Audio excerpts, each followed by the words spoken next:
शिक्षा पे खर्चा कितना हो, बजट का छठवां हिस्सा हो, ये बात कही गई थी हमारे जो फर्स्ट एजुकेशन पॉलिसी थी 1968 में। इसमें कोठारी कमीशन ने ये रिकमेंडेशन किया था कि जो हमारा एजुकेशन सिस्टम है उसमें अगर जीडीपी का 6% खर्च किया जाएगा तो इससे हमारी इकोनॉमिक डेवलपमेंट होगी। Hello everyone, welcome back to my channel. Today we are going to discuss the new education policy 2020। ये पॉलिसी आई आफ्टर 34 ईयर्स। जो हमारी फर्स्ट पॉलिसी आई थी, एजुकेशन पॉलिसी, वो आई थी 1968 में। उस समय हमारे जो प्राइम मिनिस्टर थे वो थे इंदिरा गांधी, और इसमें रिकमेंडेशन किया था कोठारी कमीशन ने कि हमारी जो एजुकेशन है अगर उसमें जीडीपी का 6% एक्सपेंडिचर किया जाता है तो इससे हमारी जो इकोनॉमिक डेवलपमेंट होगी वो बहुत फास्ट होगी। और जो सेकंड हमारी एजुकेशन पॉलिसी आई थी वो आई थी 1986 में। उस समय हमारे जो प्राइम मिनिस्टर थे वो थे राजीव गांधी। 1986 के बाद क्या हुआ था, 1992 में एक और एजुकेशन पॉलिसी लाई थी, पर वो सेम थी as it is the policy of 1986। Third education policy जो अभी आफ्टर 34 इयर्स के बाद आई 2020 में, हमारे प्राइम मिनिस्टर नरेंद्र मोदी। तो इसमें क्या है, जो कोठारी कमीशन में बात कही गई थी कि शिक्षा पे खर्च कितना हो, बजट का छठवां हिस्सा हो, वो इसको लेके आए हैं थर्ड एजुकेशन पॉलिसी में 2020 पे। मतलब इसमें यह है कि हम एजुकेशन पे जो हमारा बजट है, जीडीपी है, जीडीपी का हम 6% खर्च करेंगे एजुकेशन सिस्टम पे।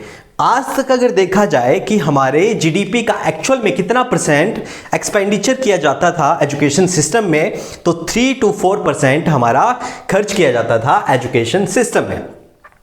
इसके बाद अगर बात करें, जो हमारा मिनिस्ट्री ऑफ ह्यूमन रिसोर्सेज है, इसका नेम चेंज करके अब मिनिस्ट्री ऑफ एजुकेशन रख दिया गया है। और जो इंपॉर्टेंट बात है, NETF means national educational technology form would be created. And second thing, a single regulator for all higher education.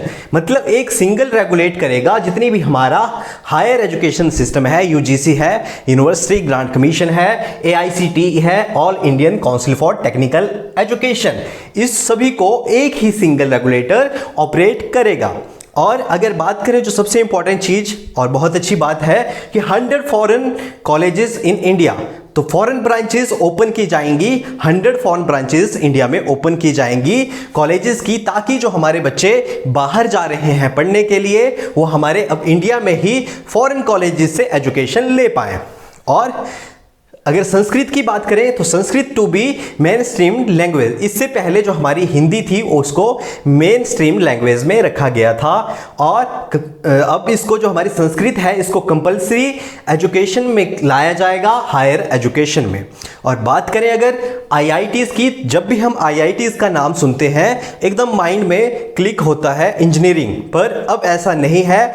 IITs को बोला गया है होलिस्टिक अप्रोच के लिए, और इसको बोला गया है, IITs को बोला गया है कि आप आर्ट्स, कॉमर्स और वोकेशनल कोर्सेज से रिलेटेड अपने कोर्सेज स्टार्ट करो जो कि जॉब ओरिएंटेड और एजुकेशन ओरिएंटेड हो।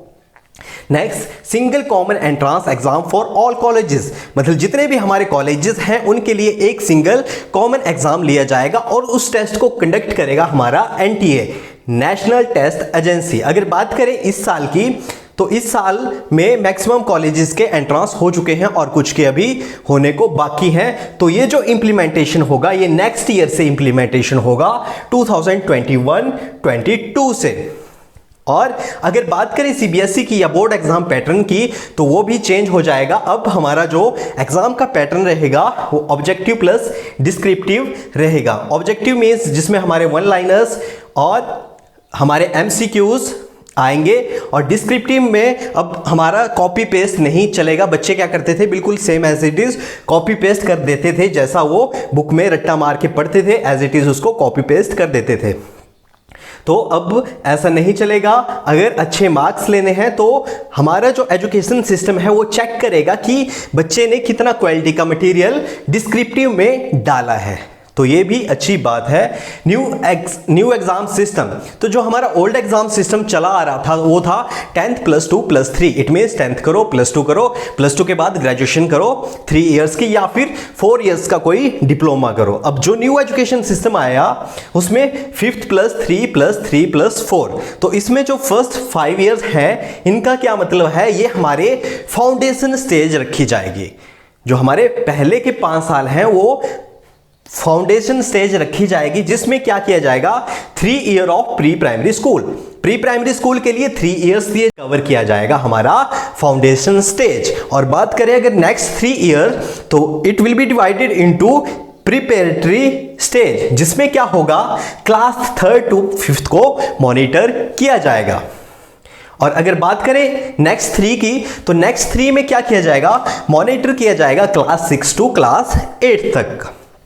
और अब अगर बात करें नेक्स्ट 4 की, तो नेक्स्ट 4 में आएगा हमारा सेकेंडरी स्टेज, जिसमें क्लास 9 to क्लास 12th को ऑपरेट और मॉनिटर किया जाएगा। अब एक रिजिड फॉर्मेशन की बात करें तो पहले क्या था कि अगर बच्चे ने साइंस में एडमिशन लेना है तो उसको 75% मार्क्स चाहिए होते थे साइंस और मैथ में। तो अब क्या है, ये क्राइटेरिया चेंज हो गया है। तो there is no criteria for taking admission in +1 and 2, the students can take admission in any streams.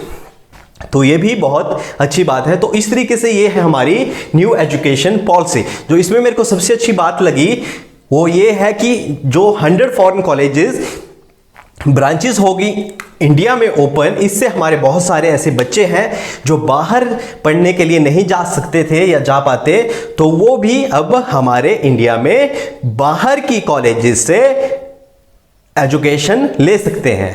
और अब संस्कृत को हाईलाइट किया जाएगा हायर एजुकेशन में। और आईआईटी से भी एक अच्छी ये अप्रोच है कि जो हमारे arts, commerce and vocational courses हैं इनको भी प्रमोट किया जाएगा। और सिंगल कॉमन एंट्रेंस टेस्ट कराएगा एनटीए नेशनल टेस्ट एजेंसी, और जो सभी कॉलेजेस के लिए एक ही टेस्ट होगा। तो ये है न्यू एजुकेशन पॉलिसी 2020। तो ये a big salute for our government for this education policy. अगर इसमें ऐसा होता है कि हमारे जीडीपी का 6% खर्च किया जाता है, तो ये जो एजुकेशन पॉलिसी है ये हमारे लिए बहुत बेनिफिशियल होने वाली है। और a great salute to our government for this new education policy. Thank you. Subscribe to our YouTube channel and press the bell icon to get all the latest videos. Thank you. Thanks for watching.